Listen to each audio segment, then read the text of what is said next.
podcast is part of the Sports Social Podcast Network. Thanks for choosing this free Anfield Index podcast. If you'd prefer to listen to this or any of our other shows without adverts, then now's the time to check out Anfield Index Pro. With AI Pro, you can supercharge your entire listening experience. You'll not only get all of our podcasts without the ads, but you'll have them far faster with our quick publish feature available exclusively for subscribers. AI Pro also puts you in the heart of our sound studio, with an option to listen to many of our shows live and interact with the podcasters in real time as the shows are recording. Upgrading couldn't be easier. AI Pro is available on all popular podcast platforms, and we have our own apps for Apple and Android. Just head on over to AnfieldIndexPro.com and get started today. Hello and welcome to the Daily Red, your lunchtime catch-up on all things Liverpool FC on a Wednesday where international football is coming to an end and real football can return, which is always a very, very nice thing for those of us that don't really enjoy the international nonsense. So, we saw last night Harvey Elliott score a couple of belters for England under-21s against Northern Ireland. Harvey was man of the match. Tyler Morton also had a very good performance, and Jarrell Quansah looked really good at the back, forming an all Liverpool or all Merseyside centre-back pairing with Jared Branthwaite of the Ev, who maybe we should throw an offer in on. He does look a hell of a player. In South America, Darwin Núñez continued his excellent form, scoring twice for Uruguay as they beat Bolivia. Great to see Darwin having such a positive international break. 3 goals in his 2 games while away. He looked really, really good last night. He really, really did look the business last night. So that's always a very big positive for us, considering we very much need him to continue that form as we move forward. Brazil took on Argentina, and Alisson Becker took on Alexis McAllister. Argentina would win 1-0. Otamendi with the only goal of the game. Joelinton sent off late on for Brazil. Probably speaks a lot about where Brazil are right now when players like Joelinton are getting game time. Brazil looked hilarious defensively. Argentina went back to much more of their World Cup winning formula, the 4-4-2 with a boxy kind of midfield. Giovanni Lo Celso starting. The only real difference in this team as opposed to their World Cup team was that Lo Celso came in for Rodrigo de Paul. Oh, not for Rodrigo de Paul, for Paredes. Paredes was the one who misses out. Rodrigo de Paul played centre midfield with Enzo Fernandez. Alexis played off the left as he did at the World Cup. And Alvarez partnered Messi up front. The back four was the back four. And the goalkeeper was the goalkeeper. Alisson played behind Marquinhos and Gabriel, who's had a bit of a nightmare a couple of games. They had Emerson Royale at right back. Again, that kind of speaks to where Brazil are, that the backup right back from Spurs is starting. Carlos Augusto played left back. He's a decent player, but wouldn't be necessarily somebody you'd think of as a Brazilian international. Andre and Bruno Guimaraes played in centre midfield. It was not a partnership that worked. And of course, Diniz, being the clown that he is, he decided to take Guimaraes off when one of them needed to be replaced and left Andre on, despite the fact that Guimaraes is the superior player. Rafinha, Rodrigo and Martinelli behind Gabriel Jesus in what is not a forward line that would scare many people, despite all 4 of them being very talented individuals in their own right. The balance just isn't quite there. What else took place last night? Oh, I didn't even check to see if Colombia played, so we can have a look and see if Colombia played last night. I genuinely don't know if they did. It looks like they did. They played Paraguay and they beat them 1-0. Rafael Santos Borre with the only goal of the game. Luis Diaz did start, but he did not play the whole 90. He was taken off on 81 minutes. Alexis was also taken off. Darwin was also taken off. Ali played the 90, but he's a goalkeeper, so he's not running a whole lot. So all four of them now will travel back. The hope will be that they can get a couple of days of training in. They get back today, train tomorrow, train Friday, and hopefully be good to go against City on Sunday. On This Is Anfield then, obviously they've got some preview stuff ahead of the Manchester City game. We won't get into any of that. You can go and have a read of what they've written. This is the big game. Obviously, it's the kind of the two best teams in the country over the last however many years going head to head. But it's early in the season. It's not a must win for either team because there's 25 games to go after that. But it would be a nice marker to lay down. There's a piece about Jurgen and substitutions. There is a piece about different Liverpool fanzines, which is really good and well worth your while having a read of. Might jog some good memories of days gone by. Luis Suarez has lauded Darwin Núñez as one of the best, a mixture of everything, which is always good to see. Luis giving positive words on Darwin. I think it does help Darwin's confidence as well because Suarez is somebody he looks up to. Virgil and Cody both played for the Netherlands last night as well. There was some rumours, some reports that Virgil wasn't going to play, but in the end, he did play. Curtis Jones says he'd like a song. Trent has a song about being the Scouser in the team, and I think Curtis would see himself as even more Scouse than Trent. So he says he'd like a song. Says he doesn't feel left out, but he would like a song of his own, which I think is absolutely fair. I've heard my name sung around. I'd like a song. I'm not going to sit here and lie. Yeah, I'd like a song. It's actually the podcast he did for the official Liverpool podcast, the We Are Liverpool podcast, is actually quite good. So do give that a good listen when you get a chance.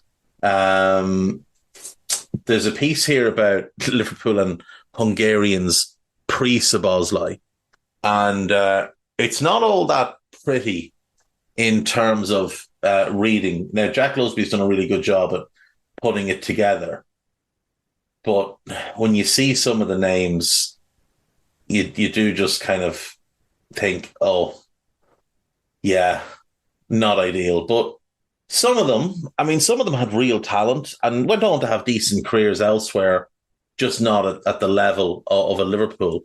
But it might be a market that we start to dip back into again. There's a few good Hungarians now starting to appear. Obviously, we had that agreement with MTK Budapest years ago that brought us the likes of Christian Nemeth and Peter Galaxy and Christian Adorian. He was there for a while. Andres Simon was over, or Simon was over. We did have a bunch of them that came and went, but Dominic is the one that'll stick. Just moving on to Liverpool.com. They're once again selling us on some hopes and dreams and trying to make things about us that aren't about us, but it is what it is. Liverpool transfer target has already made Pep Guardiola suffer in perfect audition. This piece put together by David Comerford. And according to Football Transfers, Liverpool would have an interest in Ansu Fati. I definitely think there might be some truth to it because he's a really good player and he's a good young player with huge potential, but I wouldn't put any faith in Football Transfers. So that piece is about Ansu Fati. So well worth your while giving that one a bit of a read. David's work is always very good. That's why we've had him involved in Anfield Index in the past. Real Madrid could do Liverpool a huge favour with ideal Jurgen Klopp heir in Chelsea repeat. So Real Madrid are being linked with a move for Roberto De Zerbi. Now, the idea here is that they get De Zerbi and that leaves Alonso for us. And I can see the logic in it for certain, but the thing is timing. Like, even if De Zerbi goes there summer 2024, Jurgen's not scheduled to leave Liverpool till 2026. There's every chance that De Zerbi's not still at Real when Jurgen leaves Liverpool. There's every chance that Alonso has moved on and gone somewhere else. I mean, the Bayern job will probably come up again in 18 months. It's Thomas Tuchel. He'll fall out with somebody. Or maybe he'll fall out with everybody. But we know he'll fall out with somebody. So Bayern is definitely a job, I think, that would interest Alonso, and I think he's a manager that would interest them. So, yes, I can see the logic to this, but again, might be wishful thinking. Harvey was booed while playing for England last night, which was quite funny. Let's see. Jurgen Klopp's biggest strength just got even better as Liverpool threat improves. It's a piece about Andre. Not sure why he's going to Fulham. He's been going to Fulham all along. Said that. People didn't want to listen. People wanted to have big cries about it. But it is what it is. Kid's going to Fulham. Like, just make the most of it. If he goes there and does really well, maybe we can look at him again. But he's not a player that makes sense for us right now. We need a defensive midfielder. That's not what he is. He's a very good passer of the ball. He's very good at dictating a game. But we have players that do that. We have Alexis McAllister that does that. We have Trent who does that for us. We have Thiago in theory. Obviously, he's likely to leave, but even if he leaves, we're still going to be loaded with number 8s. Like Dominic, Curtis, Gravenberch, Alexis. Like, that's 4. Stefan Bajcetic is an 8, despite people want to miscast him as a 6.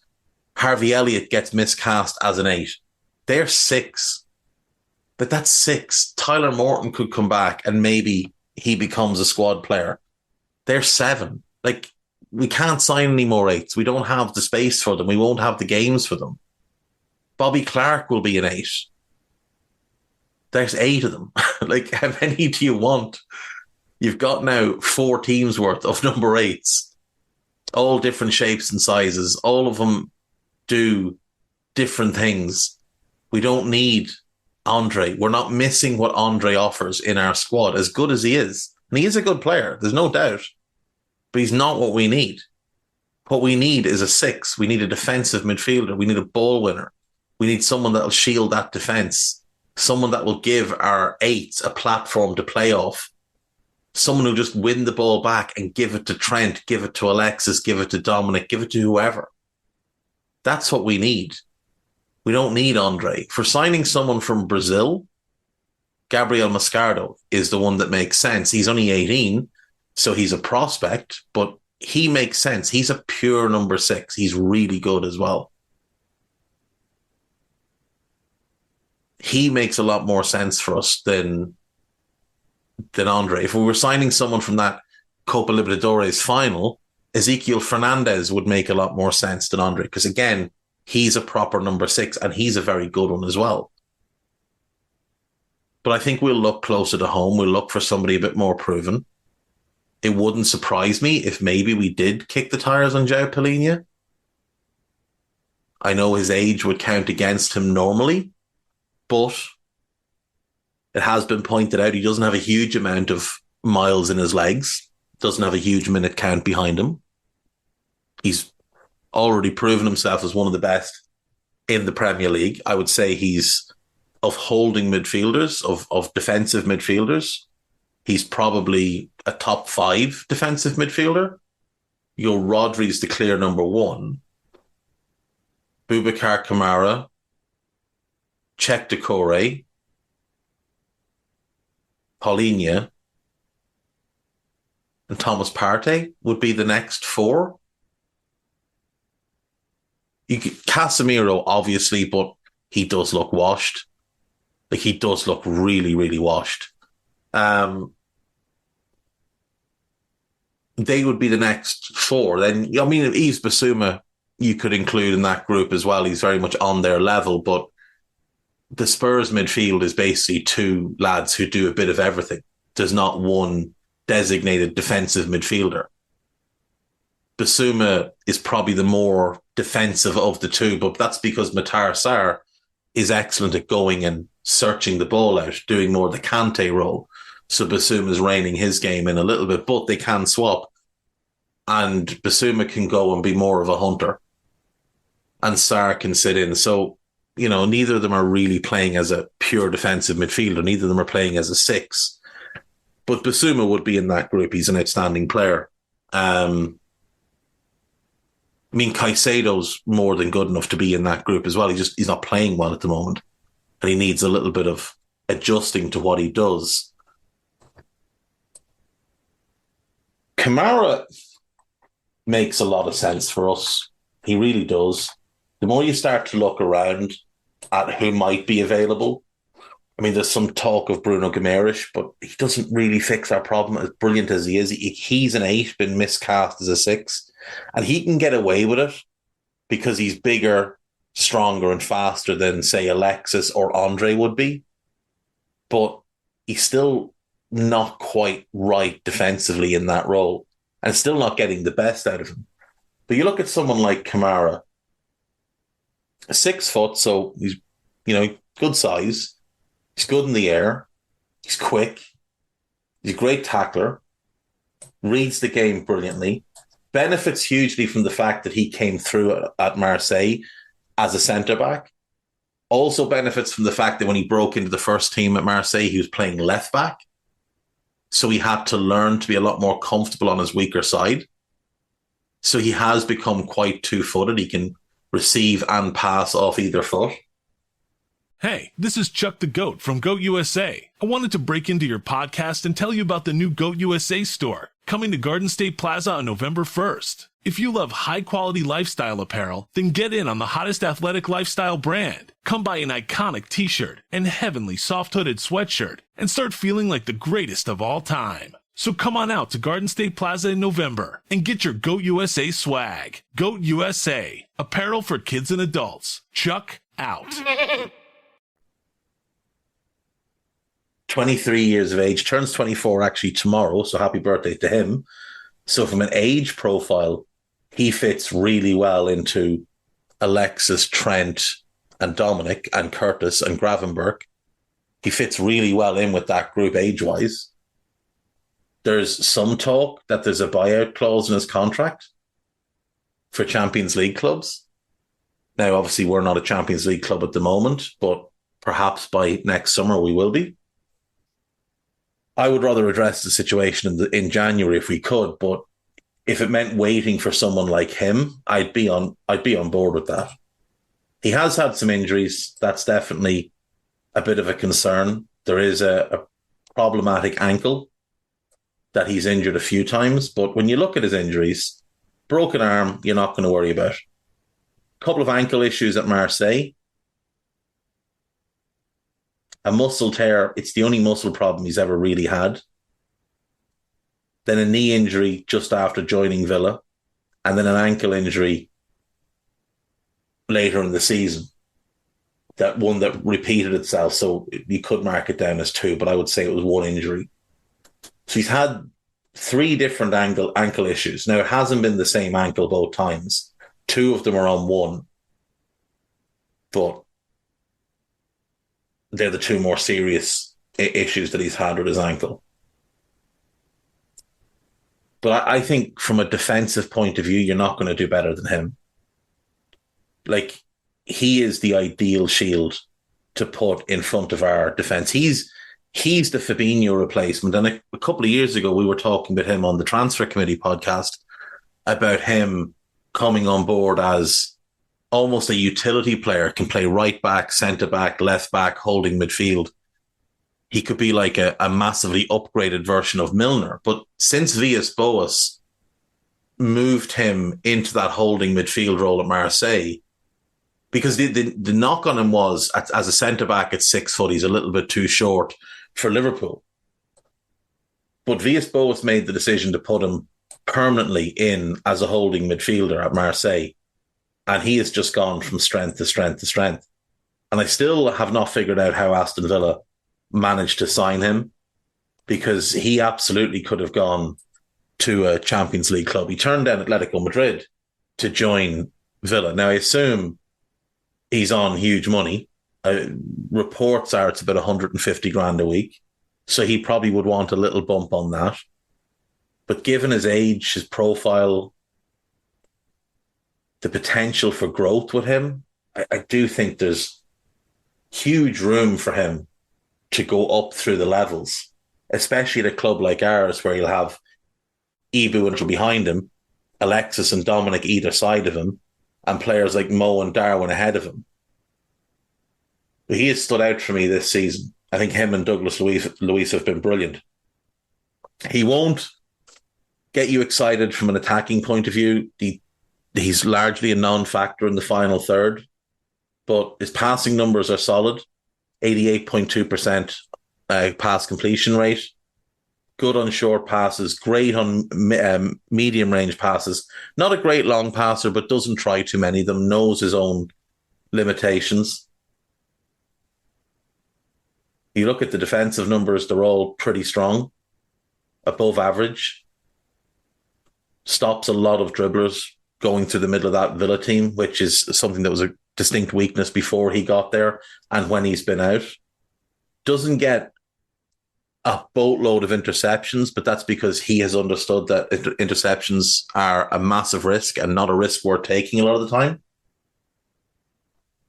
But for me, I think he'd be a really good get for us. I think he fits in perfectly. So if we were willing to wait until the summer for him, I'd be on board with that. I think that's the type of move that makes a lot of sense for us, given there isn't another Rodri out there. Like, there's nobody that you'd look at who's sort of 19, 20, 21 and think in 2 years, that's Rodri. There isn't one like that. But we don't need one like that. Kamara is more than good enough. Kamara can be Fabinho in a couple of years at our team with our players around him. I have no doubt about that.